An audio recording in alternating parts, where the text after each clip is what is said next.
on your first piece of paper, I want you to write 1, 2, 3, 4, 5. So now that you have 1, 2, 3, 4, 5, I'm going to quickly walk you through what we're going to be covering for today's training. The first thing that I'll be covering with you is helping you assess your current state.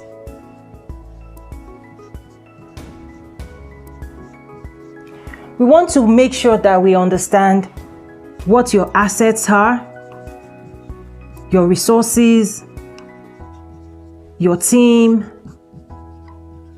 their skills, your current channels, and basically understand where you're starting from. If you're launching a new business, then this would look differently. But if you have an existing business and you're trying to shift that business or expand that business, then it's so important for you to also do this exercise. The reason is because due to global disruptions, several businesses have been disrupted. And many times people think more about what they have lost instead of what they have left.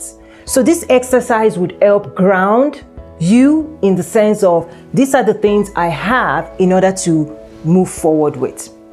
The next thing we would want to also work on are customer profiles.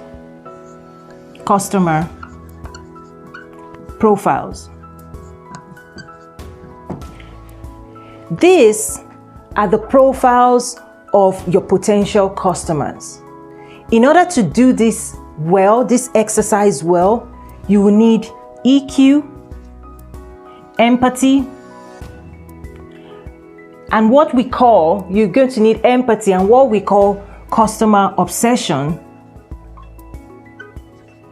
So in the retail world, we call customer obsession because without customers that are willing to pay you for your services or your products, you really do not have a business.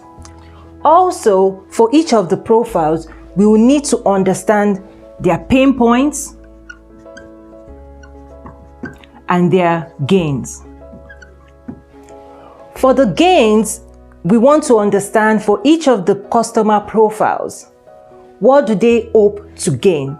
Because you want to understand what their aspirations are, because the products and services you want to offer will be consumed and leveraged by your customers.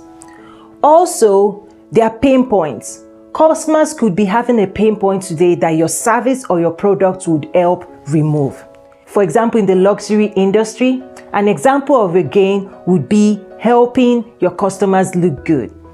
Your customers have aspirations to look good, feel good, and your products and services is what you offer in order for them to gain. Now, number 3, what we'll be covering in the third phase would be your value proposition. Value proposition. Your value proposition is how you hope to create gains for your customers or to remove pain points. Your value proposition is how you hope to help your customer create gains or remove their pain points.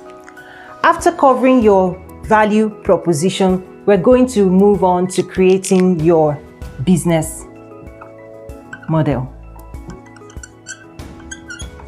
You see, your business model is how you hope to get paid. This is how you're going to structure how to get paid for the services and products you're going to create to help remove pains and help create gains for the customer. Without moving to phase 4, everything else here is what I like to call charity. You know, charity is when you provide services and products to customers without getting paid. So, as sound as your business model is what will help you derive value for your business for doing all this work. And lastly, number 5, we're going to cover your sales channel.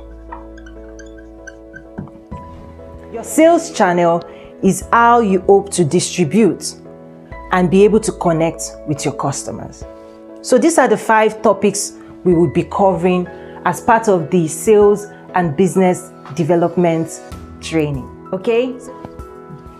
Do you have this down? So if you have this down, we're going to wipe it clean and you get another sheet of paper as we run through each of these topics.